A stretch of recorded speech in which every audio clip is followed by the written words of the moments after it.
Le général Abdraman Tchani, président du Conseil national pour la sauvegarde de la patrie, chef de l'État du Niger, est au Mali pour une visite d'amitié et de travail de quelques heures. C'est sa première sortie depuis son arrivée au pouvoir. Le général Tchani a été accueilli à l'aéroport international président Modibo Keïta Sénou par son homologue du Mali, le colonel Assimi Goïta. Autre arrivée au Mali, celui du Premier ministre de Burkina Faso hier soir. Maître Apollinaire Jacquem KLM est porteur des messages du capitaine Ibrahim Traoré à son frère et ami, le colonel Assimi Goïta, président de la transition du Mali.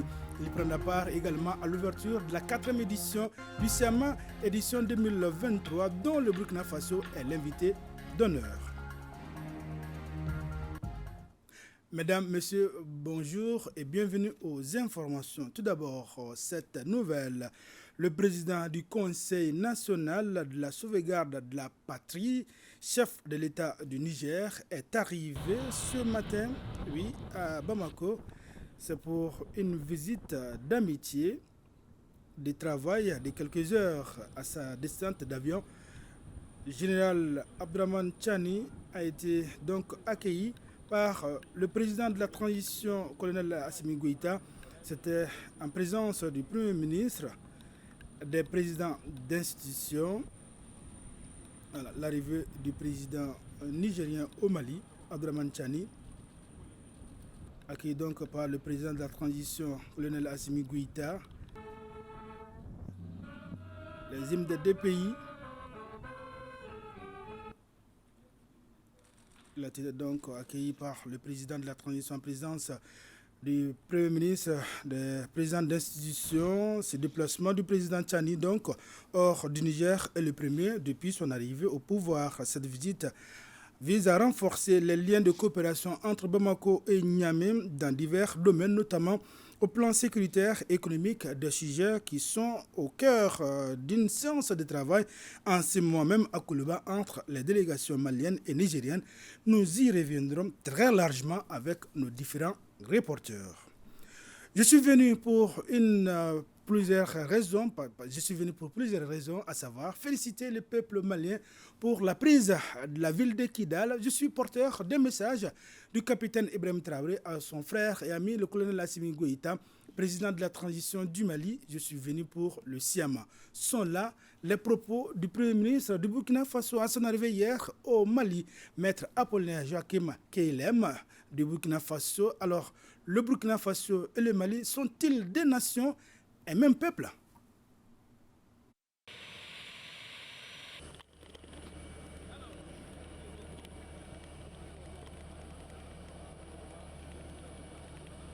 Je suis venu, n'est-ce pas, pour plusieurs raisons.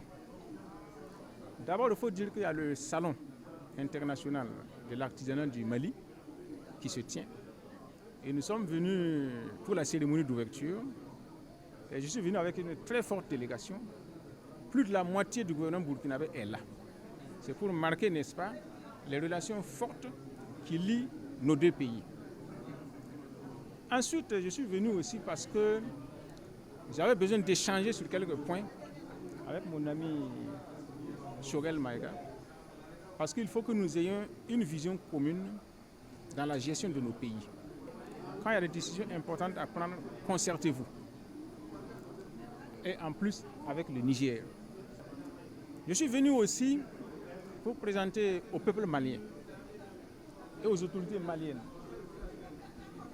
les félicitations du chef de l'État et du peuple burkinabé pour la prise de Kidal. Vraiment, ça nous a beaucoup réjouis.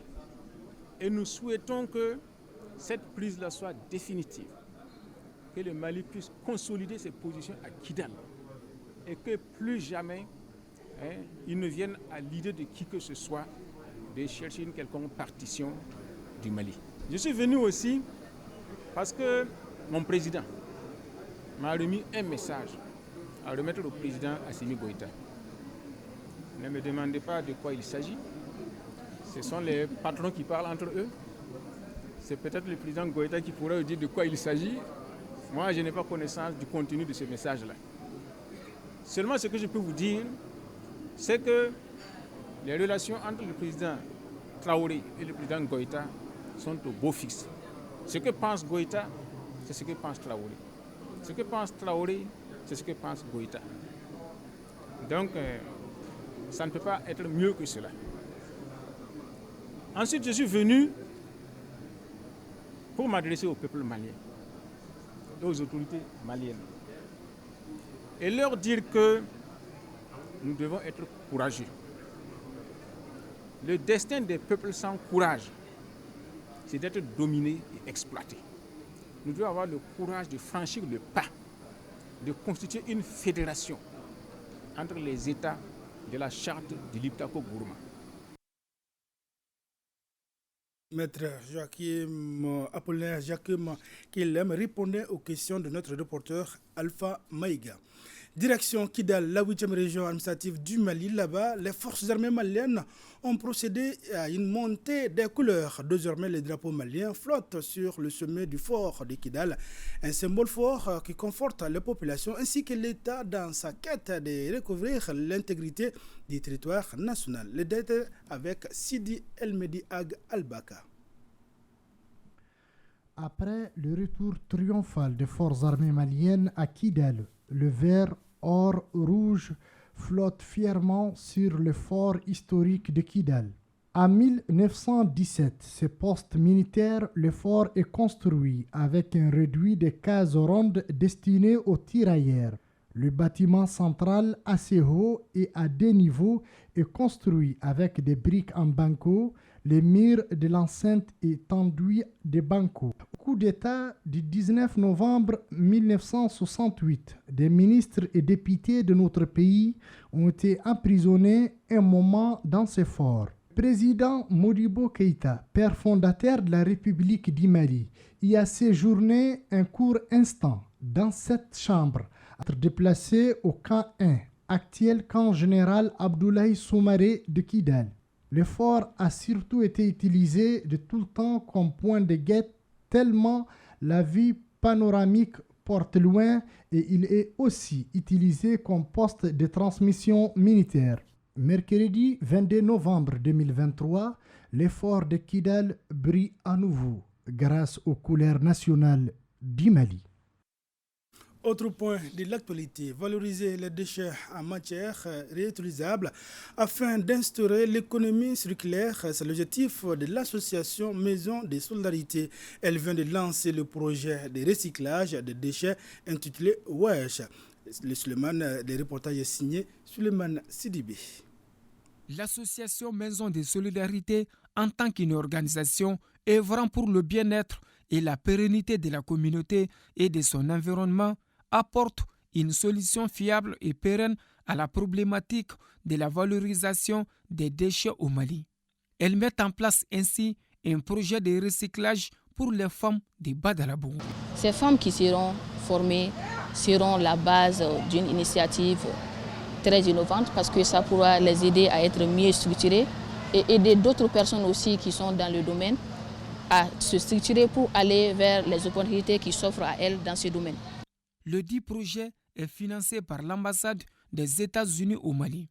Ça va aider le quartier à gérer les déchets et à poursuivre le recyclage et ça c'est très important.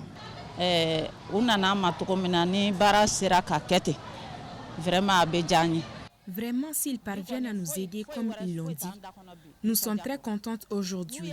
Nous avons beaucoup de difficultés. Le projet va renforcer la capacité des 60 femmes, les doter des kits sanitaires et les structurer en coopérative afin d'être répertoriées et bénéficier des opportunités du domaine. La prise de Kidal le 14 novembre dernier est magnifiée par la société civile de Tomia. À travers une marche, elle soutient l'armée malienne et les autorités de la transition. Descend la correspondance de Drissa Koné. Tominia, cercle frontalier du Burkina Faso, a beaucoup souffert de 2014 à nos jours. Le retour de Kidal dans le giron malien sonne ici comme un ouf de soulagement. C'est pourquoi la société civile de Tominia a organisé cette marche partie du centre-ville en arborant des slogans tels que « Vive les femmes, vive Assimi Goïta, vive le Mali ». Vu l'actualité du Mali, dans l'immense pouvoir de nos femmes sur Kidal, le 14 de ce mois, nous avons l'enthousiasme de manifester notre joie. C'est pour cela que nous sommes là aujourd'hui, pour féliciter nos braves femmes.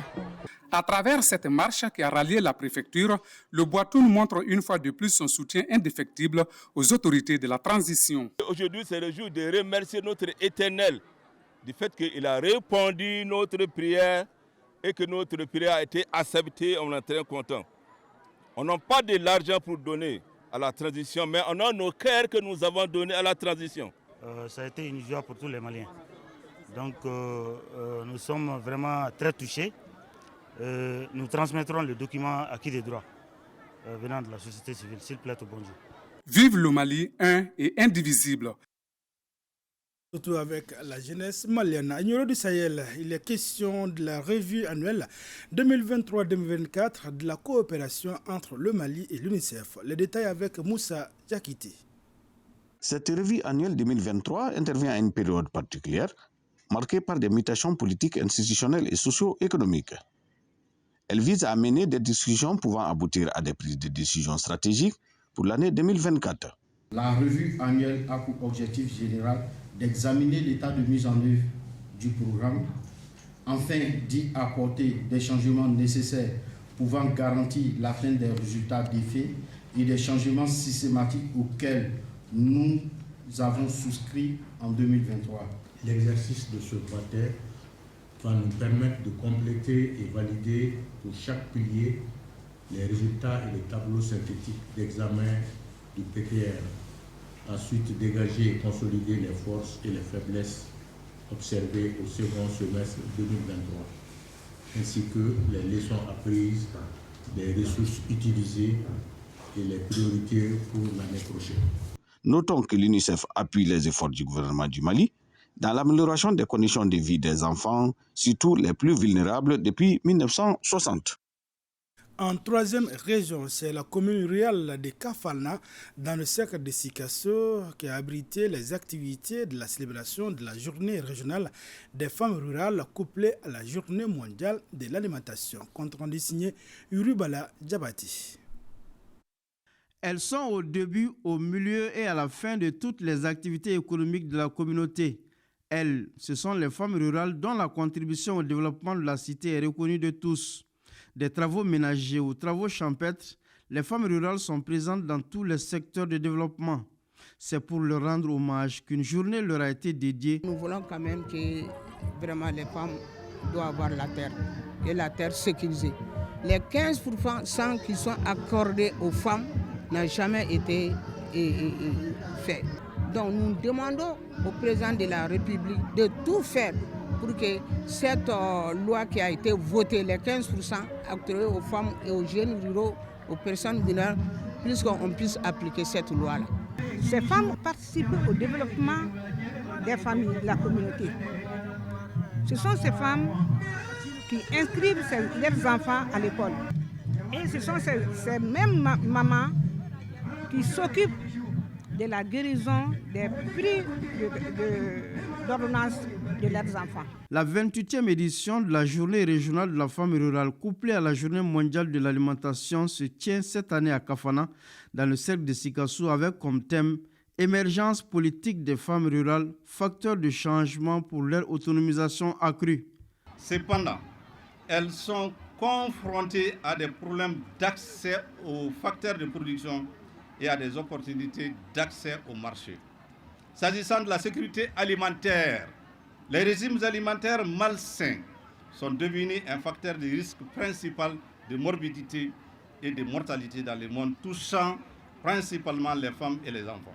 L'un des temps forts de cette cérémonie a constitué à la présentation d'une technique de conception du compost à base des éléments organiques locaux par le projet Doutoloma ou encore Femmes piliers de la famille, des sketchs sur le rôle des femmes rurales dans la communauté et la remise de matériel aux femmes de Kafana.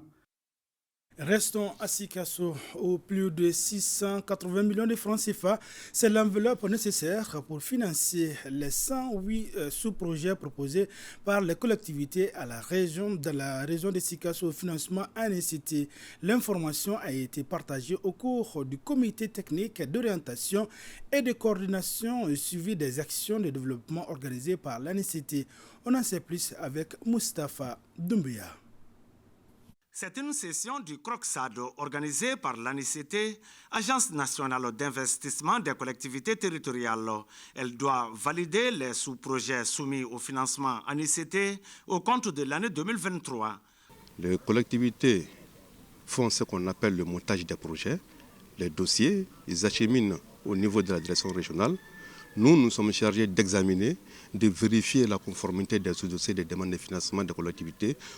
Après vérification, nous proposons au gouverneur la réunion de CROCSAD pour approuver les différents projets que nous avons analysés et examinés à notre niveau. Les sous-projets soumis au financement ANCT sont au nombre de 108 pour une enveloppe de 689 803 000 francs CFA. Ces projets concernent 148 collectivités de la région de Sikasso, y compris Bougouni et Koutiala. C'est une rencontre très capitale que l'État a instituée dans le cadre de la mobilisation des fonds alloués aux communes. Et à travers l'Agence nationale d'investissement des collectivités. L'important, c'est que ces projets-là vont être vraiment ventilés pour qu'au niveau régional, tous les acteurs s'en approprient. Sans cette validation, ces projets ne verront pas le jour. Il y a plusieurs projets de plusieurs ordres. Nous voulons des projets structurants, des projets inclusifs qui amènent le développement. À noter que les sous-projets proposés portent sur les domaines de la santé, de l'éducation, de l'hydraulique, des équipements productifs, entre autres. Renforcer les capacités des femmes membres des équipes régionales d'appui à la réconciliation et des comités communaux de réconciliation des régions de Ségou et San sur la consolidation de la paix. Le sujet réunit plusieurs responsables dans la capitale des Balanzans, nous dit Fousseni Samake.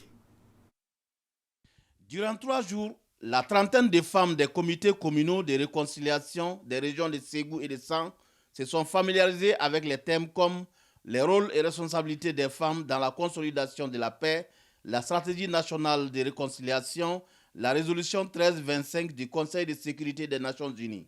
Les femmes se disent très satisfaites. Elles ont été renforcées dans leurs connaissances. Nous avons su où mettre le pied, que programmer pour que toutes les actions menées au niveau des CCR, des ERA, puissent répondre à l'esprit national. Cette initiative conjointe du ministère en charge de la réconciliation nationale, de l'ONU Femmes et de l'école de maintien de la paix à Blondembey s'inscrit dans le cadre du processus de paix et de réconciliation au Mali.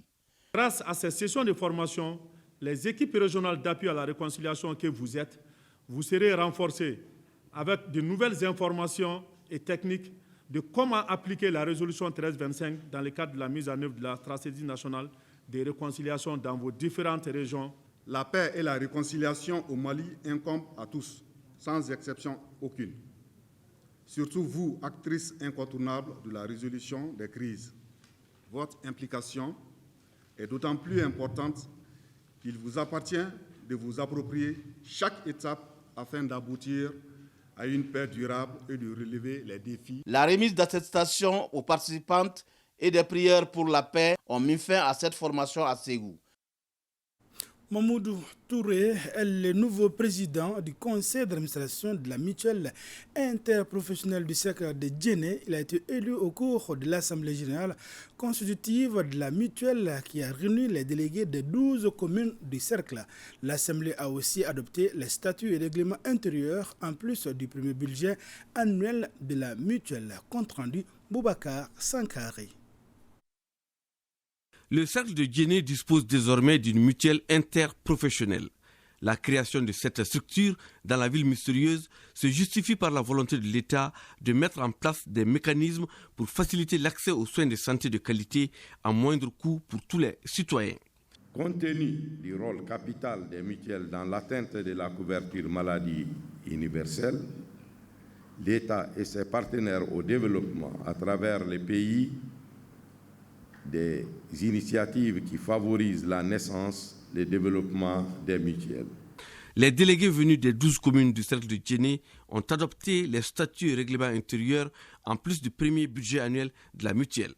Ils ont aussi procédé à la mise en place du conseil d'administration composé de 17 membres et dirigé par Mamoudou Touré. Je mesure l'ampleur de la tâche qui m'incombe désormais. Je sollicite l'appui de tous les acteurs pour mener à bien notre mandat de 3 ans. Je vous exhorte à faire de cette nouvelle initiative votre mutuelle des cercles, un véritable outil de développement du système socio-sanitaire de la mutualité en général. Cette assemblée générale constitutive de la mutuelle interprofessionnelle du cercle de Djenné a bénéficié de l'appui technique et financier du projet Kenya Sinsinwale de l'USAID. Pose de la première pierre du mur de clôture de l'école du groupe scolaire Kangaré, commune rurale de Baya. Cette clôture va coûter plus de 35 millions de francs CFA à la Fondation Bank of Africa. De Bougouni, le point avec Jafar Haïdara. Cette pose de la première pierre du mur de clôture de l'école de Kangaré dans la commune rurale de Baya s'inscrit dans le cadre de la sécurisation de 2147 élèves et leurs enseignants. Pour rappel, la population de Baya et le monde scolaire malien a encore en mémoire la date du 29 avril 2022 de l'assassinat de Mme Ouattara Ramata Togola, directrice du premier cycle de cette même école, par des individus non identifiés. C'est dans ce cadre que les autorités administratives et politiques, avec l'accompagnement de la Fondation Bank of Africa Mali, ont entamé les travaux de clôture.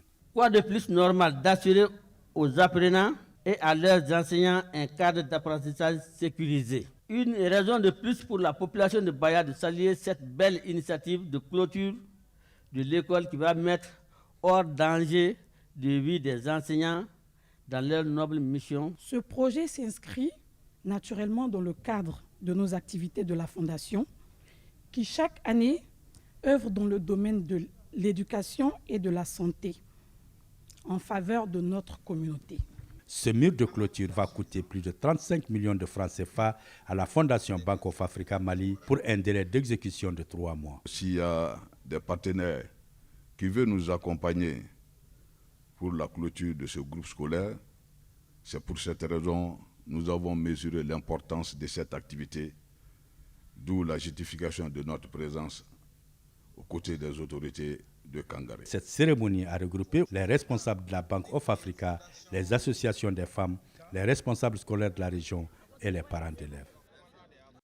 Inauguration du monument dédié à Feu Badjiri Bathily Dikas.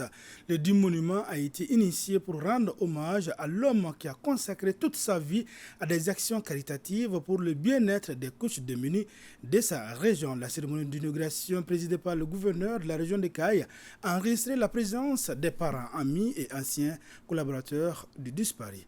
Balkissa Sedibou Chérif Haïdara y était pour nous. Majestueusement dressé au rond-point joignant les voies qui mènent au lycée Dugukolo Konaré, au stade Abdoulaye Makoro Sissoko, à la place de l'Indépendance et à Sadiola, le monument dédié à Feu Badjiri Bathily Dikas, opérateur économique décédé le 26 mars 2011, a été initié par un autre opérateur économique de Kaï. Il était le père des orphelins, le père des personnes diminuées, le frère vraiment des personnes qui n'ont rien à manger. Kas est un monument lui-même. Lors de la construction de la route Kaï-Diboli, combien de fois, tous les après-midi, c'est M. Badjiri Bathily avec ses citernes qui arrosaient la route pour éviter la poussière. La cérémonie d'inauguration de ce monument dédié à Feu Kas était pleine d'émotions, surtout pour la famille de l'illustre disparu. Permettez-moi de vous citer ce qu'il nous enseignait toujours à travers cette pensée, pour paraphraser Feu Maître Demba Diallo, je cite. Si tu savais quelque chose qui soit utile à ta famille, préjudiciable à ta patrie, renonce à cette chose-là. Si tu savais quelque chose qui est utile à ta patrie, mais préjudiciable à l'humanité, renonce à cette chose. CAS constitue une source d'inspiration, un repère pour la nouvelle génération. CAS a tout donné pour sa région, CAS a exprimé son amour pour sa ville, pas à travers la parole, pas à travers des critiques. En son temps, ce n'était pas encore l'émergence des réseaux sociaux. CAS a exprimé son amour par le travail pour sa région. En guise de reconnaissance, la famille de feu Badjiri Bathily dit CAS a remis des attestations à la mairie de la commune urbaine de Kayes qui a donné son accord pour la construction du monument sur l'espace choisi, ainsi qu'à l'initiateur du monument et au gouverneur de Kayes. Une belle initiative. C'est donc tout pour ce journal. Merci d'avoir été des nôtres. Passez d'excellents moments de télévision en compagnie des programmes de l'ERTM.